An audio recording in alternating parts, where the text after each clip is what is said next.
जय गुरुजी। संगत जी, गुरुजी ने एक बार गुरुजी की पुरानी संगत जनरल कपूर अंकल को दिल्ली के बारे में कुछ कहा था।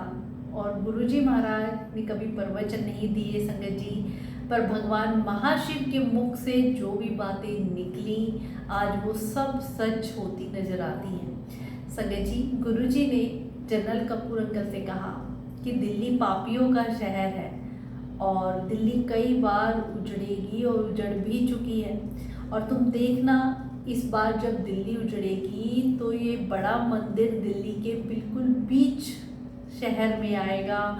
और यहाँ पे मैंने इतनी अपनी ब्लेसिंग दे दी है कि बड़े मंदिर के आसपास से भी कोई गुजर जाएगा तो उसका भी कल्याण हो जाएगा। संगत जी, गुरु जी कहते इसीलिए तो दिल्ली में कोई महापुरुष नहीं आना चाहते। मैं भी आया तो गुरु जी खुद कहा करते कि मैं जिस काम के लिए आया वो तो कोई करवाता ही नहीं है। कोई अपनी मांगे लेके आ जाता है, किसी को औलाद चाहिए, किसी को अपना बिजनेस चाहिए, किसी को नौकरी चाहिए, किसी को प्रमोशन चाहिए, किसी को ये चाहिए। मेटलिस्टिक चीज़ों में सब फंसे पड़े हैं। असली चीज़ जो मैं देने आया वो मेरे से कोई मांगता ही नहीं है। संगत जी, वो असली चीज़ क्या थी हम खुद सोचे ना।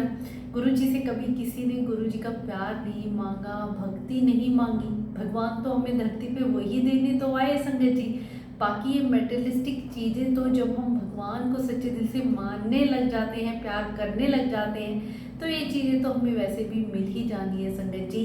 गुरुजी महाराज कितनी संगत का कष्ट अपने ऊपर ले लिया करते और कैसे बड़े बड़े डॉक्टर गुरुजी महाराज के दरबार में लोटा ब्लेस कराने के लिए लाइन में खड़े हुआ करते संगत जी। लाखों करोड़ों की भीड़ ये यूं ही नहीं पागल है। गुरुजी महाराज ने ऐसे ऐसे संगत का कल्याण किया है। अब नंदा फैमिली को कौन नहीं जानता, एस्कॉर्ट हॉस्पिटल के मालिक हैं संगत जी। उस जमाने में उनकी बाईपास सर्जरी होती है जो कि फेल हो जाती है और वो बिस्तर से उठ भी नहीं पाते हैं। और दुनिया के सबसे बड़े डॉक्टर नरेश त्रेहन उनकी बाईपास सर्जरी करते हैं। अब उन्हें कोई गुरुजी के बारे में बताता है, गुरुजी के पास जाने के लिए कहता है, पर वो मना कर देते हैं। पर बार बार समझाने से कि यहाँ जाने से कोई हमारे पैसे थोड़ी लग रहे हैं, एक बार जाके तो देखें, अगर आपको कोई ठीक कर सकता है तो वो गुरुजी ही हैं। 4 लोग कंधे पे लिटा के उन्हें गुरुजी महाराज के दरबार में लेके जाते हैं। गुरुजी उन्हें देखते ही कहते हैं कि आज तो मैं तुम्हें इतना ब्लेस कर देता हूँ कि अभी तुम्हें 4 लोग लेके आए हैं, कल तुम वैद्य के सहारे से आओगे, पर जिस डॉक्टर ने तुम्हारी सर्जरी की है कल उसको लेके आना। और संगत जी, अगले दिन यही होता है। जो अंकल 4 लोगों के कंधे के सहारे से गुरुजी के दरबार में गए थे, अगले दिन वैद्य के सहारे से पहुंचते हैं और अपने साथ जिस डॉक्टर ने उनकी सर्जरी की थी नरेश त्रेहन को भी लेके जाते हैं। अब गुरुजी महाराज उन्हें अपने ट्रीटमेंट रूम में ले जाते हैं और डॉक्टर से कहते हैं कि डॉक्टर, तूने तो अपने मालिक के ऊपर ही एक्सपेरिमेंट कर दिया। तेरी माँ को भी यही प्रॉब्लम थी, उसकी तो तूने बाईपास सर्जरी नहीं करी। अब डॉक्टर का शर्म से सर झुक जाता है। डॉक्टर क्या बोले, बिल्कुल चुप। संगत जी, 3 दिन के अंदर गुरुजी महाराज ने अंकल को बिल्कुल ठीक कर दिया, जो कि बिल्कुल बिस्तर में लगे हुए थे, न चल सकते थे, न उठ सकते थे, न बैठ सकते थे।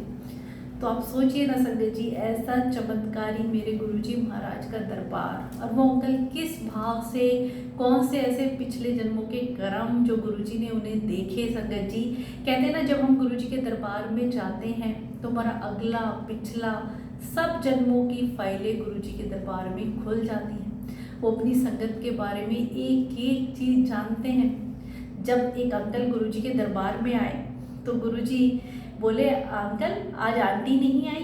तो अंकल बोले, हाँ गुरुजी, वो किसी काम से बाहर गई है। तो गुरुजी बोले, नहीं वो तो घर पे ही है। ये गुरुजी, वो काम से बाहर निकली होगी, अब घर आ गई होगी। गुरुजी बोले, नहीं वो तो वॉशरूम में है और वॉशरूम में बैठ के मैगजीन पढ़ रही है, ये वाली मैगजीन पढ़ रही है, ये पेज नंबर है। अभी आंटी को फ़ोन मिला। अब अंकल उस वक्त उनके पास फ़ोन था, फ़ोन मिलाते हैं, पूछते हैं कहाँ हो? घर पे हूँ। आंटी बोलती है, घर पे कहाँ हो? मैं घर पे ही हूँ। घर में भी कहाँ पे हो? तो मैं वॉशरूम में हूँ। और क्या ये मैगजीन पढ़ रहे हो? हाँ ये पढ़ रही हूँ, ये पेज नंबर है, ये टॉपिक है और ये नाम है मैगजीन का। अब अंकल हैरान। संगत जी आप देखिए ना, जो गुरुजी के दरबार में आ रहा है उसके घर की एक एक चीज़, कौन कहाँ बैठा है, क्या मैगजीन, क्या पेज नंबर, संगत जी तो क्या वो हमारा सब कुछ भाव नहीं जानते हैं? तभी तो कहते हैं गुरुजी के दरबार में हमें कुछ बताने की भी ज़रूरत नहीं है। वो इतने प्यारे रब हैं, हमारे मन की हर बात कहते हैं ना, गुरुजी के दरबार में उनकी आज्ञा के बिना कोई जा भी नहीं सकता है। संगत जी, हम सोचे ना हम किसी को जोड़ दें या गुरुजी के दरबार पे ले जाएं, नहीं, जब तक गुरुजी की आज्ञा नहीं होगी, चाहे वो कितनी ही गुरुजी की महिमा या लीला सुन ले, तब तक वो गुरुजी के दरबार में नहीं पहुंच सकता है और ना ही गुरुजी के दरबार से बाहर निकल सकता है। कहते हैं ना ही कोई गुरुजी से जुड़ सकता है और ना ही हट सकता है जब तक गुरुजी ना चाहे। और हम तो इतने भाग्यशाली हैं संगत जी, उनकी शरण में हैं। उन्होंने हमें अपने से जोड़ा हुआ है, हमारी बाह पकड़ी हुई है, हमारे कर्म कटवा रहे हैं। संगत जी, इतने प्यारे रब हमें मिले हैं। एक बार भरोसा करके देखिए। बहुत सी संगत के मन में होता है हमारे ये काम नहीं बन रहे हैं, हम इतने सालों से जुड़े हैं। आप ये सोचिए ना कि हमें क्या पता हम पिछले जन्म में क्या कर्म करके आए हैं, और वो कर्म कटवाने में भी तो रब को भी तो टाइम लगता है संगत जी। रब हमारे कर्मों का लेखा जोखा करते हैं। बाकी भगवान कभी किसी को दुख नहीं देते हैं, वो तो प्यार ही करते हैं और रब से हमें प्यार ही करना चाहिए। ये हमें गुरुजी ने सिखाया कि रब से डरो नहीं, प्यार करो। उससे पहले हम क्या ही करते थे संगत जी, सच में डर लगता था कि आज ये जोत नहीं करी या गुरुजी को भोग नहीं लगाया या फिर हमने ये मंत्र जाप नहीं किया तो पता नहीं क्या हो जाएगा, गुरुजी नाराज हो जाएंगे। वो किसी से नाराज नहीं होते संगत जी, बस हमारा भाव सच्चा होना चाहिए। और जितनी हम ये फॉर्मेलिटीज़ और इतनी चीज़ें हम खुद ही बना लेते हैं, सब कुछ खुद ही कॉम्प्लिकेट कर देते हैं। कहते हैं ना, जितने रिचुअल्स में पढ़ते हैं हमें कुछ नहीं मिलता है, बल्कि जो हमारा सच्चा भाव है उससे भी हमारा ध्यान भटक जाता है। जितना हम दिखावे की तरफ ये पूजा पाठ, ये इनसे भगवान खुश नहीं होते हैं। भगवान खुश होते हैं हमारे अच्छे कर्म से और उन्हें निरंतर याद रखने से। हम अपना सब कुछ काम करें और भगवान को सच्चाई से याद करते रहे, उसी में हम तर जाते हैं संगत जी। आप एक बार यकीन करके देखिए, भरोसा रखिए। गुरुजी महाराज समय आने पे ही हमें हमारी चीज़ देते हैं, ऐसा नहीं कि हम ये चीज़ की मांग रख दें। अब आप खुद ही सोचिए, भगवान से नहीं मांगेंगे, अपने सच्चे गुरु से नहीं मांगेंगे तो किसके पास जाएंगे?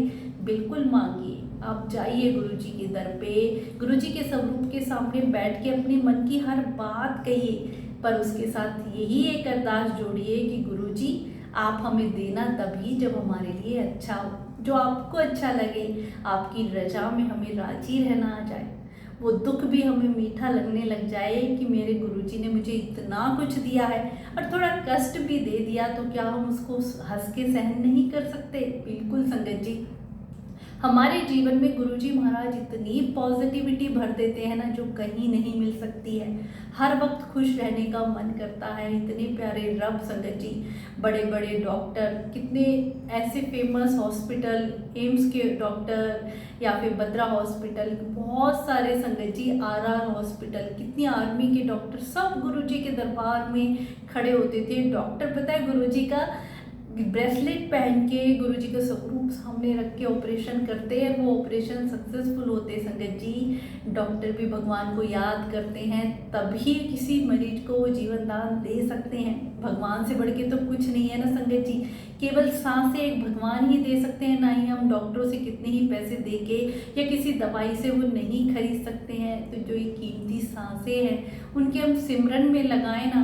आप देखिए, आप कहीं किराए पे रहते हैं, आप किराया भी देते हैं, ठीक है, आप बिजली का बिल भी देते हैं, सब कुछ देते हैं, तो भगवान ने जो हमें धरती पे भेजा है तो उनके लिए हम क्या ही करते हैं? एक शुक्राना है संगत जी। कहते ना, वो हम अगर शुक्राना करेंगे तो ऐसा नहीं है कि रब हमें नहीं देख रहे हैं, वो अपने पास कुछ नहीं रखते हैं। हम पल भर भी उनका नाम लेंगे तो वो उसके बदले में भी हमारी झोलियाँ भर देते हैं। बस हमारा भाव सच्चा होना चाहिए संगत जी। तो गुरुजी महाराज हमें वहमों से निकालने आए। जितने भी वहमों में या नियमों में हम पढ़ते हैं, हम सोचें कि हम इतने दिन मंदिर चले जाएं या 40 दिन की ये परिक्रमा कर लें या इतने सोमवार को हम ये कर दें तो हमारी मन्नत पूरी होगी। भी इन चीज़ों में कुछ नहीं रखा है संगत जी। सच्चे भाव से अपने रब को याद करें। गुरुजी महाराज तो इन्हीं चीज़ों से तो हमें निकालने आए, क्योंकि हम रिचुअल्स में पड़ जाते हैं और फिर असली भक्ति भाव सब भूल जाते हैं। आपने देखा होगा, जितने भी ऐतिहासिक इतने भक्त हुए हैं, उन्हें भगवान ने उनके जीवन में क्या कष्ट परेशानी नहीं आई, भक्त कबीरदास जी हुए, सूरदास जी हुए, मीराबाई हुई, इनके जीवन में मुझे नहीं लगता है कि कोई ऐसा कष्ट होगा जो इन्होंने ना सहा हो। तो भगवान ने परीक्षा ली, पर संगत जी वो भक्ति में जो इन्हें आनंद दिया है ना, वो दुनिया के किसी भी मेटेरियलिस्टिक चीज़ों में नहीं है। और उसी भक्ति में तो हमें आगे बढ़ना है। हम सोचे केवल केवल गुरु जी से जुड़ जाएं, जय गुरु जी, शुक्राना गुरु जी, या हमारी मांगे पूरी हो जाएं, बस हम यहीं तक सीमित रहें। नहीं संगत जी, गुरु जी हमें वही तो देने आए कि हम अपने मोक्ष पाले। ये अपना जन्म मरण का चक्कर छोड़ के वो नाम का इतना सिमरन करें, अपने प्रभु को इतना याद करें कि वो हर पल हमें संभाल लें, हमारे अगले पिछले जन्म सब सफल हो जाए। संगत जी, भक्ति में हम थोड़ा आगे बढ़ें, अपने रब को पहचानें, भरोसा रखें, पेशेंस रखें, सब कुछ उन पे छोड़ दें, अपना कर्म बस ईमानदारी से करें। नई संगत जुड़ती है, बड़ी गुमराह होती है, कोई कुछ करने को कह दे, कोई कुछ नहीं, किसी की बातों में आना है। सच्चे रब ने हमारे लिए इतना सब कुछ सरल बनाया है, इतना प्यारा हमें मंत्र जाप दिया है। संगत जी, ओम नमः शिवाय, शिव जी सदा सहाय, ओम नमः शिवाय, गुरु जी सदा सहाय। आप इस मंत्र का जाप ही कर लें और कुछ भी करने की जरूरत नहीं है। जहाँ इस मंत्र का जाप होता है, गुरु जी वहाँ साक्षात विराजमान होते हैं। वो तो वैसे भी संगत जी हर स्वरूप में बैठे हुए हैं, हमें ब्लेस कर रहे हैं। वो भी इंतजार करते रहते हैं, मेरा भक्त कब 2 मिनट निकाल के आके मेरे से बातें करेगा। संगत जी, हम किसी भी पूजा में, रिचुअल्स में पढ़ के कोई हमें बता दे ये दुख ऐसे दूर होगा, या इतने पैसे लगेंगे, ये हवन होगा, वो होगा, लाखों रुपए, हजारों रुपए खर्च कर देते हैं। पर इतना सरल कि केवल गुरु जी को याद करना है, हर पल उन्हें अपनी यादों में शामिल रखना है, उनके स्वरूप के पास जाके 2 पल बातें करनी है, यही नहीं हमसे होता है। और आजकल तो सोशल मीडिया ने इतना सब कुछ, कहते ना, भक्ति को भी भक्ति नहीं रहने दिया है। श्रद्धा, भक्ति और विश्वास का भी मजाक उड़ाया जाता है। गुरु जी के नाम से हो रहे इतनी चीज़ें ना संगत जी, देख के दुख होता है। हम सारी संगत का फर्ज बनता है, मैं अपनी हर वीडियो में यही बात कहती हूँ कि हमारा ये फर्ज बनता है, ये एक सेवा है कि हम इस चीज़ को नहीं बढ़ने देंगे। गुरु जी के नाम से जो भी गलत हो रहा है, नई संगत गुमराह होती है, उसे हमें कम करना है। तो कोई भी वहम, नियम, भ्रमों वाले या गुरु जी के स्वरूप के एडिटिंग वाले वीडियो देखते हैं, उन्हें इग्नोर करना है, ब्लॉक करना है, ना उन्हें शेयर करना है, ना आगे फॉरवर्ड करना है। अब मैं अपनी हर वीडियो में यही बात बताने लगी हूँ ताकि, कहते ना, 10 में से किसी एक संगत के मन में भी ये सेवा भाव आ जाए तो हम इस चीज़ को रोक सकते हैं। नई संगत को गुरु जी की सच्ची और अच्छी बातें पहुंचा सकते हैं उन तक। संगत जी, अनंतम शुक्राना गुरु जी।